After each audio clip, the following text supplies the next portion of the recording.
하나님의 말씀은 빌립보서 4장 6절로 9절입니다. 아무것도 염려하지 말고 다만 모든 일에 기도와 간구로 너희 구할 것을 감사함으로 하나님께 아뢰라. 그리하면 모든 지각에 뛰어난 하나님의 평강이 그리스도 예수 안에서 너희 마음과 생각을 지키시리라. 거추로 형제들아, 무엇이든지 참되며 무엇이든지 경건하며 무엇이든지 옳으며 무엇이든지 정결하며 무엇이든지 사랑받을 만하며 무엇이든지 칭찬받을 만하며 무슨 덕이 있든지 무슨 기림이 있든지 이것들을 생각하라. 너희는 내게 배우고 받고 듣고 본 바를 행하라. 그리하면 평강의 하나님이 너희와 함께 계시리라. 아멘. 오늘 사도 바울은 빌립보 교회 성도들에게 편지하면서 너희들이 어떤 삶의 고난 가운데 있을지라도 평강의 하나님이 너희와 함께 하시리라. 바울 자신도 감옥에 있습니다. 빌립보 성도들은 염려합니다. 걱정합니다. 그러나 바울은 아니다. 우리의 현실은 고난을 당하는 것 같고 환난을 당하는 것 같지만은 그렇지가 않다. 반드시 평강의 하나님이 너희와 함께 계시리라. 오늘 짧은 본문 속에 하나님의 평강이 7절에 하나님의 평강이 그리고 9절에 평강의 하나님이 너희와 함께 계시리라. 오늘 이 사도 바울의 약속의 말씀이 우리 모두에게 능력으로 누려지기를 축원해요. 여러분. 우리 삶의 현실과 사실은 고난과 환난 같아도 평강의 하나님이 너희와 함께 계시리라. 오늘도 하나님을 찾는 보물찾기 하루입니다. 여러분 한날 오늘 사시면서 삶의 순간마다 때마다 우리의 이 삶의 터전에 숨겨져 있는 하나님의 보화를 발견하는 큰 복이 있기를 축복합니다.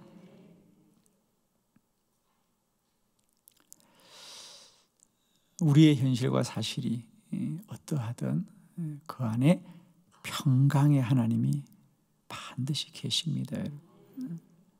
오늘 하루도 우리가 하루란 이 시간 속에 숨겨져 있는 평강의 하나님의 이 보화가 우리 가운데 발견되어져서 우리가 한날도 주의 은혜 가운데 복되고 귀한 삶을 살아가시길 바랍니다. 여러분, 하나님의 뜻은 우리가 염려하거나 근심하는 게 아닙니다. 오늘도 주의 자녀들이 기뻐하기를 원하십니다. 여러분, 한날도 하나님이 함께 하시되 평강의 하나님이 함께 하신다. 오늘도 그러하시기를, 또 그렇게 되어질 줄을 믿습니다. 여러분, 특별히 거기 9절에 보면 너희는 내게 배우고 또 듣고 본 바를 행하라. 바울이 나의 삶을 두고 여러분에게 내가 말씀합니다. 나의 삶을 보지 않았습니까? 그 얘기입니다. 너희는 내게 배우고 받고 듣고 본 바를 행하라. 나의 삶을 보십시오. 나의 삶을 보십시오. 나의 삶이 언제나 겉으로는 고난과 환난 가운데 사는 것 같고 내 뜻대로 되지 않는 것 같았어도 하나님이 함께 하셨습니다. 그리고 그 하나님은 언제나 우리에게 평강의 하나님이었습니다. 평강의 하나님. 자, 어제도 우리가 편안, 평강, 평화에 대해서 말씀을 했습니다. 우리 주님도 제자들에게 내가 너에게 평안을 주노니, 평강을 주노니, 바울도 마찬가지입니다. 내가 믿는 하나님은 평강의 하나님입니다. 염려의 하나님이 아니에요. 근심의 하나님이 아니에요. 두려움의 하나님이 아니에요. 하나님이 주시는 마음은 평강이다. 저도 경험적으로 깨달았던 것은 우리가 어떤 문제와 또 근심이 있어서 기도하는데 기도의 응답이 눈에 보이지 않아도 먼저 마음에 평강이 임하면 응답이 온 것이 얘기죠. 하나님의 기도 응답의 가장 첫 번째 우리 안의 마음의 변화는 뭐냐? 막 염려하고 근심하고 두려워하던 마음들이 기도하면 어느 순간 마음에 평강이 임합니다. 염려하던 것들이 괜찮다. 아멘이죠. 사실은 몰라요. 아직도 사실이 어떻게 변하지는 않았는데 하나님이 주시는 기도 응답의 첫 번째는 뭐냐? 마음의 평강을 주시는 거예요. 현실과 사실은 달라지지 않은데 하나님의 평강이 내한테 마치 저는 그와 같다고 생각해요. 모든 사물은 그 사실과 현실이 오기 전에 먼저 오는 게 뭐죠? 소리가 먼저 옵니다. 사람이 저기서 오는데 보이지 않는데 먼저 발자국 소리가 들리죠. 발자국 소리가 들립니다.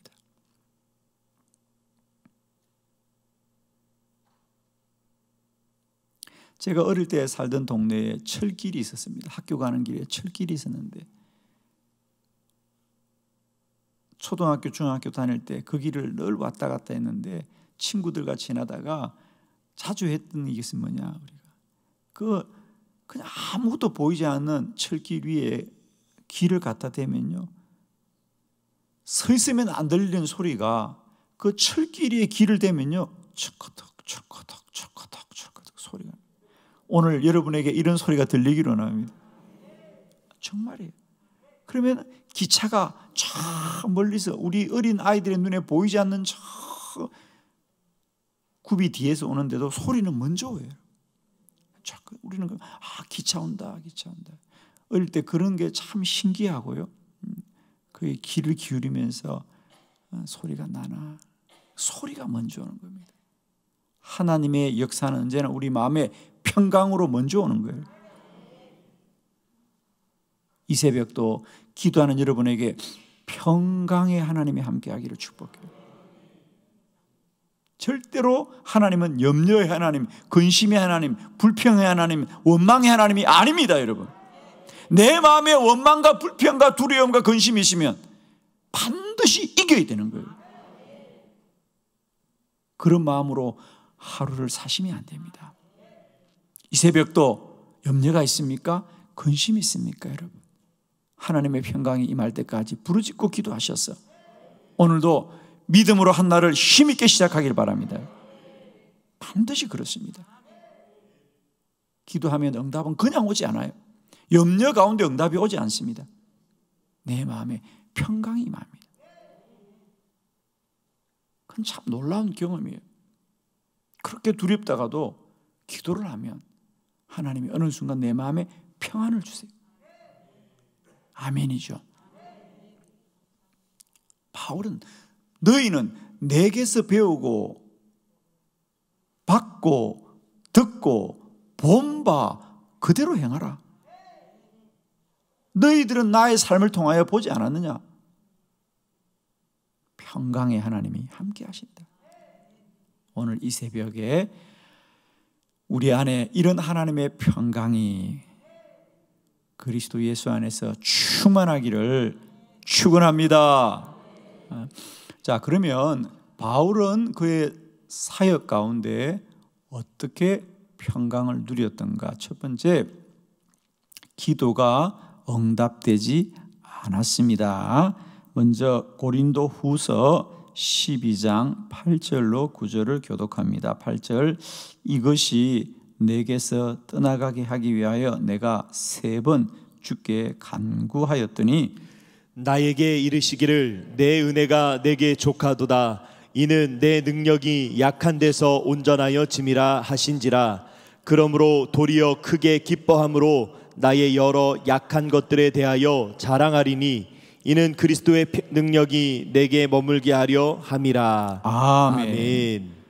도리어 크게 기뻐함으로 약한 것들에 대해서 내가 기뻐한다 그래요, 여러분. 야, 도리어 크게 기뻐함으로 나의 여러 약한 것들에 대하여 내가 자랑합니다.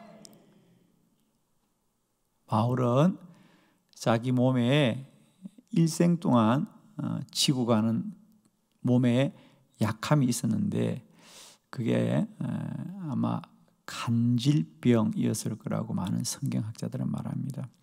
그래서 바울은 하나님 이 병 좀 고쳐주세요.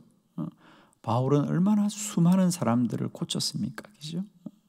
그런데 다른 사람들의 병은 다 고치는데 정작 자신은 그 병을 일생을 지고 갑니다. 바울이 이 문제를 두고 기도하다가 하나님이 주신 응답이 바로 오늘 본문입니다. 하나님이 나에게 말씀하시기를 나의 은혜가 너에게 충분하도다. 이는 내 능력은 약한 데서 온전하여진다. 바울의 현실은 달라지지 않았어요. 바울은 기도하기 전이나 기도 후나 간질이라는 병이 그대로 남아있지만 달라진 것은 바울 안에 하나님의 평강이 임한 거예요. 하나님은 나의 연약함으로 인하여 일생 하나님을 붙들기를 원하시는구나. 아멘이십니까? 저는 오늘 이 바울의 말이 그대로 아멘입니다. 우리는 다 강하고 싶고 우리는 다 부족함이 없고 싶지만 여러분, 부족하고 강한 것은 결국 교만입니다. 그러나 연약하고 모자란 것은 우리를 겸손하게 하는 것이고 날마다 하나님의 은혜를 고백하는 거예요. 오늘도 우리의 약함이 하나님의 능력됨을 누리는 축복이 되어질 줄로 믿습니다. 저는 100% 아멘입니다. 우리가 믿음이 없을 때는 나의 연약함이 뭐죠? 부끄러움이었어요. 나의 가난이 부끄러움이었어요.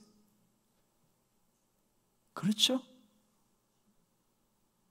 내가 가난하고 내가 배우지 못하고 내가 갖지 못한 것이 다 부끄러움이었는데 주 예수 그리스도를 믿고 보니까 그것이 하나님의 복이었더라고요.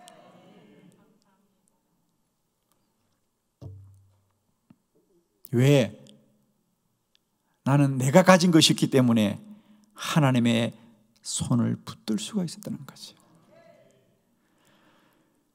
여러분, 오늘도 이 평강의 하나님이 우리 안에 함께 하실 줄 믿습니다. 바울이 말합니다. 여러분은 나를 보아서 알지 않습니까?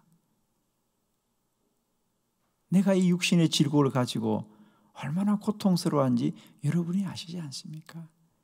그러나 나는 이 문제를 두고 하나님께 기도하니 하나님이 그렇게 말씀하셨습니다. 바울아,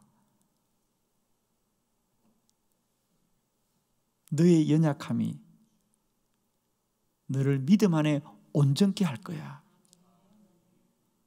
바울은 그 육신의 질고가 얼마나 근심이었고 얼마나 염려스러운 것고 얼마나 그에게 고통이었겠습니까? 그런데 하나님의 평강이 맞아 나는 도리어 크게 기뻐하였습니다. 정말 놀라운 믿음이죠. 오늘도 우리의 연약함이 도리어 크게 기뻐함이 되어질 것은 주님의 평강이 함께 하기 때문이에요. 아멘이죠. 두 번째, 바울이 평강의 하나님이 우리와 함께하는 것은 로마로 가는 길이 열리지 않았습니다. 자, 로마서 1장 10절 다 같이 시작. 어떻게 하든지 이제 하나님의 뜻 안에서 너희에게로 나아갈 좋은 길 얻기를 구하노라. 아멘. 바울은 로마를 한 번도 가본 적이 없습니다. 그래서 로마에 편지하면서 나는 앞으로 어떻게 하든지 하나님의 뜻 안에서 너에게로 나아갈 좋은 길 얻기를 내가 기도합니다. 그래요.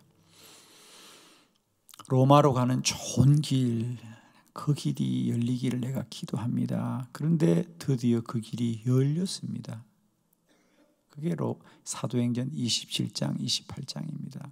바울은 죄수의 몸으로 끌려갑니다. 가다가 그 배가 파손됩니다.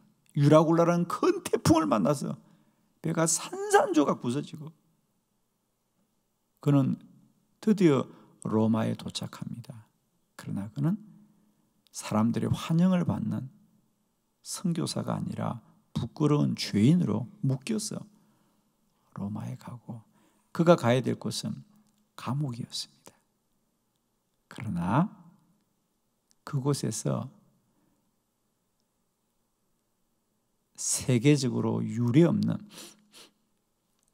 그렇게 기독교를 핍박하던 그 당시 전 세계에서 가장 강한 나라 로마가 마침내 복음 앞에 무릎을 꿇습니다. 정말 얼마나 놀라운 일인지.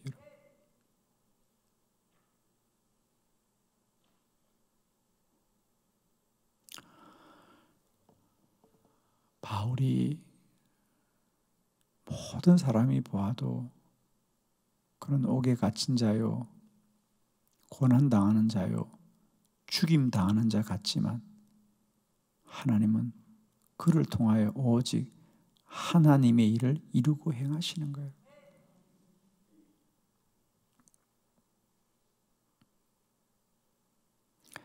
나는 로마로 나아갈 좋은 길을 위하여 기도하는데 그 길이 우리는 비단 길일 거라고 생각하죠. 무엇 하나 막힘이 없고 어림없는 길이 될 거라고 생각하죠. 그러나 그 길은 매 맞고 가고 침뱉음 받으며 가고 손가락질 당하며 가고 끝내는 그 배가 산산조각이 나고 바다에 밀려서 가는 거 아닙니까? 바다에 밀려서. 오늘도 우리가 어떻게 살든지 우리를 인도하시는 분은 여호와 하나님이시요 그 결국은 가장 좋은 길이다. 울어도 좋은 길이요, 슬프도 좋은 길이고 외로워도 좋은 길이고 침뱉음을 당해도 우리는 좋은 길을 가는 사람이. 아멘. 손가락질해도 우리가 가는 길은 좋은 길이다. 아멘이죠. 그 믿음의 평강이 우리와 함께 하시기를 축복해요, 여러분. 이제 그 정도는 될 수 있겠죠? 빨리 아멘 하셔요. 배가 산산조각이 나도 좋은 길입니다. 손발이 꽁꽁 묶여가도 우리는 좋은 길로 가고 있어요. 아멘이죠? 즐거워하며 멸망의 길로 가는 이보다 고난을 당하나 생명의 길로 가는 것이 복이 될 줄로 믿습니다, 여러분.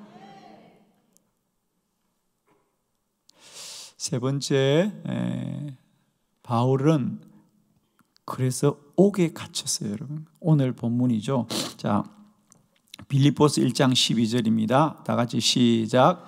형제들아, 내가 당한 일이 도리어 복음 전파의 진전이 된 줄을 너희가 알기를 원하노라. 아멘. 아멘. 내가 당한 일이 복음이 전파되는 일에는 더 복된 길인 것을 여러분이 알기를 원합니다. 사실 이것이 빌립보서의 주제입니다. 그죠? 왜 바울이 빌립보에게 편지하느냐? 빌립보 성도들이 바울이 옥에 갇힌 것을 염려하기 때문에 바울이 그렇지 않다. 여러분이 생각하기에는 이제 바울이 옥에 갇혔으니 복음 전파되는 일이 끝난 줄 알 것이다. 아니다. 끝난 것이 아니라 오히려 더 진전된 줄 알기를 원한다는 거예요. 이것이 복음 전파에 더 유익함이 된 것을 알기를 원한다는 거예요. 바울이 빌립보서에서 그 이유로 꼽는 것은 두 가지였죠. 하나는 내가 복음을 전하다 옥에 갇혔으니 사람들은 이제 이 바울이 전한 복음이 정말 목숨을 걸 만큼 진실되다는 것을 그들이 알 거라는 거죠.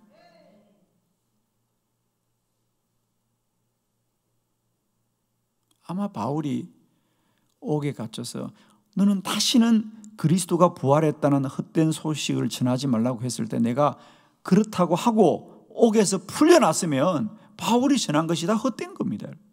그런데 사람들이 볼 때 바울은 예수 그리스도가 부활하고 우리를 구원하셨다고 전하고 그 복음 때문에 자기가 그 감옥에서 죽기까지 고난당하는 걸 보고 사람들은 바울이 전하는 복음이 목숨을 걸 만큼 가치가 있다는 것을 이제 비로소 알 거라는 거예요.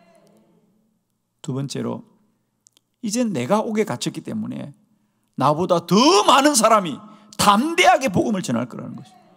그리고 정말 그건 맞았습니다. 아마 바울이 옥에 갇히는 순간 타협을 하고 혹은 복음을 부인하고 옥에서 풀려났다면 복음은 그날로 끝이 날 것입니다. 그러나 오히려 바울이 그 옥에서 순교했기 때문에 더 많은 바울이 복음을 전파했고 그 복음은 오늘 저와 여러분에게 이런 줄로 믿습니다. 사랑하는 성도 여러분, 오늘도 우리가 생각기로는 옥에 갇힌 일이 우리가 더 불리해졌고 혹은 멸망에 이른 것 같을지라도 하나님의 사명 가운데는 더욱더 진전된 것을 우리가 깨닫기로 원합니다. 축복하기는 오늘도 우리 안에 이런 하나님의 평강이, 세상이 주는 평강이 아니라 하나님의 평강이 오늘도 우리와 함께 하셨어. 때론 우리의 기도가 나의 생각처럼 이루어지지 않는다 할지라도, 때론 내 가는 길이 나의 뜻과 계획 같지 않을지라도, 때론 내가 당한 현실이 고통스러워 보여도 그 안에 숨겨지는 하나님의 보화를 발견하는 믿음의 복이 있기를 축복해요. 오늘 하루도 하나님의 보물을 찾는 일에 우리 모두가 성공하시기를 축원합니다.